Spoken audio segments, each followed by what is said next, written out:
Amerika Kengash palata a'zosi Uyg'ur masalasini yana bir qatim kun tartibga olib keldi.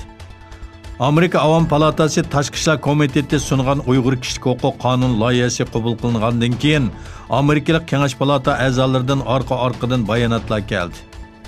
Florida shtatidan kelgan Kengash palata a'zosi Marco Rubio Uyg'ur diyorida boshqarish siyosati yurgizayotgan Xitoydan hisob so'rash vaqtining bek kechib ketganligini aytdi. Kengash palata a'zosi Bob Menendez bo'lsa, bugun hammamiz Uyg'ur bo'ldik. Xitoyning Uyg'urlarga yurgizayotgan insoniyatga qarshi jinoyatlari butkul insoniyatga qilingan haqoratdir dedi. Dünya Uyg'ur Qurultiyi ijroiya komitetining raisi Ömer Qanat Osiyo va Tinch okean ishlariga mas'ul muavin mudofaa ministri Ramdal Shireveri bilan ko'rishdi. Uchrashda Xitoyning Uyg'urlarga qarshi bostirish siyosatlari, shundaqla Sharq Turkistonga aloqador boshqa temalar tilga olindi. Shuning bilan birga Ömer Qanat Ramdal Shireveriga Xitoy doiralari bilan ko'rishganda Uyg'urlar uchrayotgan zulmni o'tirg'i qo'yganligi uchun rahmat etdi. Yana bir tarafdan Sharq Turkiston majlisining raisi Seyit Tomturk Turkiyaning sobiq bosh ministri va Istanbul shahar boshlig'i nomzodi Binni Ali Yildirim bilan ko'rishdi. Turk dunyosi vakillari kengash yig'inining taklif bilan qatnashgan Tomturk apandi Sharq Turkiston masalasini va hal qilish takliflarini tafsiliy shaklda o'tirg'i qo'ydi. Turkiya raisi Recep Tayyip Erdoğan'ning tavsiyasi va Turk kengashiga a'zo davlatlarning qabul qilishi bilan Qozog'iston qurg'uvchisi sobiq prezidenti Nursulton Nazarboyev Turk kengashining umrlik faxr raisi deb e'lon qilindi. Rayondagi muhim iqtisod, qatnash transport va energiya bazasiga aylangan Qozog'iston Turk kengashining o'tirg'i chiqishi uchun zo'r tirishchanlik ko'rsatgan davlatlarning biridir.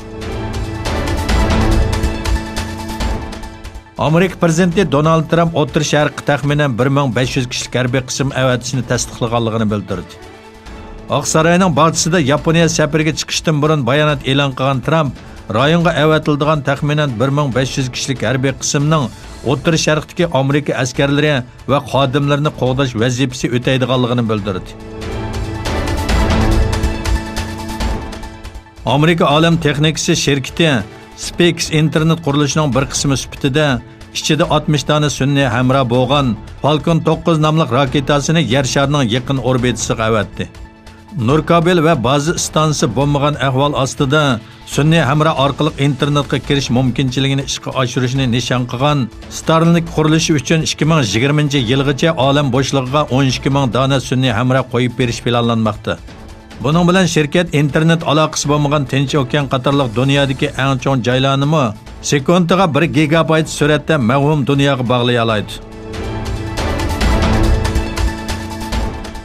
Fransiyaning Lyon shahridagi danglik Balosir maydoni atrofida yuz bergan bomba hujumida 13 kishi yaralandi. Yerlik taratqularda bomba qachilangan bo'loqni qo'yib qo'ygandan keyin velosiped bilan qochib ketgan kishining izlanayotganligi xabar qilindi. Doiralar buni texi dalillamadi. Fransiya prezidenti Macron voqeani hujum deb atadi va hech kimning hayotidan ayrilmaganligini bildirdi.